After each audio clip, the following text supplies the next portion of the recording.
4 de março de 1936. Voava pela primeira vez o maior objeto voador feito pelo homem. Maior que a maioria dos navios da época, era um verdadeiro monstro, apelidado depois de o Titanic dos céus.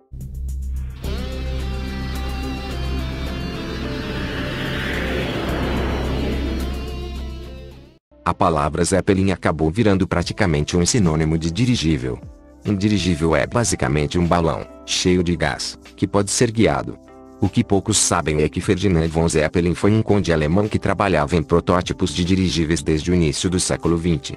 Em 1908 um dos dirigíveis de Ferdinand, o Zeppelin LZ-4, caiu enquanto fazia um voo de teste.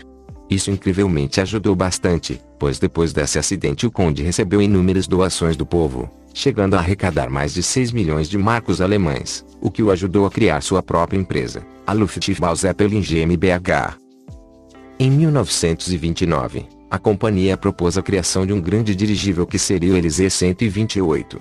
A aeronave teria 237 metros e flutuaria com uma quantidade enorme de hidrogênio, um gás bem mais leve que o ar, mas também extremamente inflamável. Porém, um tempo depois, o R-101, um dirigível britânico, que também usava hidrogênio, caiu e explodiu enquanto fazia sua viagem inaugural da Inglaterra para a Índia. Isso fez o projeto do Zeppelin LZ-128 ser substituído pelo LZ-129, que seria maior ainda, e supostamente usaria hélio ao invés do hidrogênio. Mas o hélio era importado dos Estados Unidos, e isso tornava extremamente caro. Então resolveram arcar com o risco e usar o hidrogênio mesmo. A construção do LZ-129 começou com um pouco de atraso, em 1932. A sua fuselagem era feita de 15 anéis de alumínio presos por vigas longitudinais, com 16 balões internos de gás entre eles, feitos de algodão e látex. O tecido externo também era feito de algodão, mas misturado a outros elementos que impediam a passagem de radiação solar. O dirigível de 245 metros foi batizado de Hindenburg, o comandante do exército imperial alemão durante a Primeira Guerra Mundial, e posteriormente presidente da República de Weimar. O interior do Hindenburg, desenhado por Fritz August Brennhaus, era extremamente luxuoso para um dirigível. No deck superior estavam os quartos dos passageiros, a sala de jantar, e um lounge, além de uma área com sofás e janelas para apreciar a vista. No deck de baixo ficavam a área da tripulação, os banheiros, e uma sala para fumar, o que talvez não fosse uma boa ideia quando se tem 140 mil metros cúbicos de hidrogênio altamente inflamável em cima da sua cabeça. Ele fez seu primeiro voo na cidade de Friedrichshafen em 4 de março de 1936, com os anéis olímpicos pintados em sua fuselagem, para promover as Olimpíadas de 1936 na Alemanha. Em 23 de março, o dirigível fez seu primeiro voo comercial, levando 80 repórteres de Friedrichshafen para Lowenthal. Mas o nome Hindenburg só foi estampado nele 3 dias depois. Para aumentar a influência e propaganda do regime nazista, a suástica foi estampada em sua cauda. O Hindenburg fez o primeiro voo transatlântico em 31 de março do mesmo ano, para o Brasil. Sim, o Brasil. Mais especificamente, para o Rio de Janeiro. No total, o enorme dirigível fez 17 voos transatlânticos, sendo 7 viagens para o Brasil e 10 para os Estados Unidos. Nestas fotos podemos comparar o tamanho do Hindenburg com algumas estruturas mais familiares. Algo que quase ninguém sabe é que o Hindenburg teve um dirigível irmão, o LZ-130 Graf Zeppelin II, que era apenas poucos metros menor.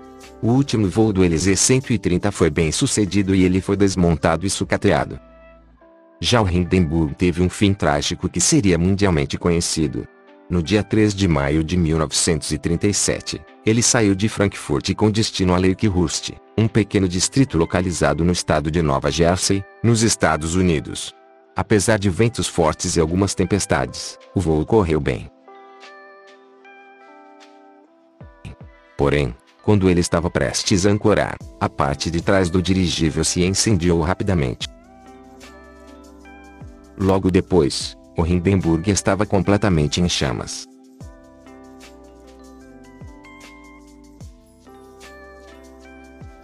Das 97 pessoas a bordo, 62 sobreviveram, o que é um número até relativamente alto, pois vários conseguiram pular do dirigível antes dele cair. O acidente foi registrado em vídeos e fotos pelas pessoas que esperavam a chegada do enorme Zeppelin.